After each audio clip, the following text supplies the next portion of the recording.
It's not my job to judge. It's my job to save lives and not ask questions. It goes to a higher authority for that.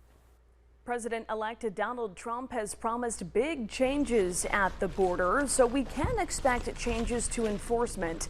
But what about humanitarian aid? It is legal to provide food, water, or any kind of humanitarian aid to migrants crossing the border. One group that does just that is called the Tucson Samaritans. Despite the positive name, some members of our community don't think their aid is a good thing. As 13 News reporter Raya Torres found out, what the group does and their purpose might be misunderstood by some. So if you want to throw this in the back, this goes in the back seat. That's satellite phone. This goes in the back. Gotcha. For volunteers with the Tucson Samaritans, their day starts bright and early. They load up their cars with food, water, and other essentials. And I like to have binoculars along. Close up their supply shed and make the 2-hour drive to the edge of the southern border in Sassabee. Gail Kosarek goes to the border around 3 times a week with the Tucson Samaritans. Their mission is to provide humanitarian aid like food and water to migrants crossing the border or found in the desert. What you don't want to do is see people suffer. One of my favorite pastors said, they are people too, and it's not our job to judge. Our job is to help people. In the decade or so she's done this work, Gail's international connections are often formed at the end of the border wall.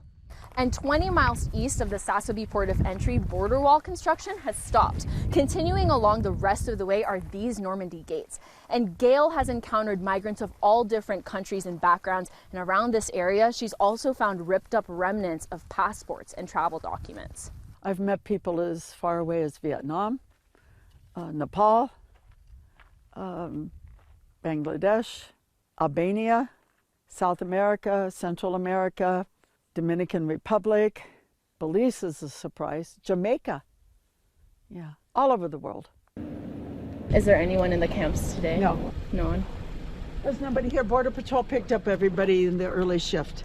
Okay. So there's nobody has come over since. If they were, Border Patrol's coming right now. They'll ask me and I'll tell them there's nobody here. And they'll say thanks and go on. But regardless of whether people are at the camps or not, volunteers ensure all essentials are fully stocked and ready for anyone who needs it. This is Stephen Shaw's second Samaritan trip. He feels this work is important. It's all helping whether you encounter the people or not. You know, the provisions are here for them when they do come. We're also just spreading goodwill, you know, whether we see them or not, they know we're here and they know what we're doing. The Samaritans give anyone humanitarian aid, regardless of who they are and how they got to the border.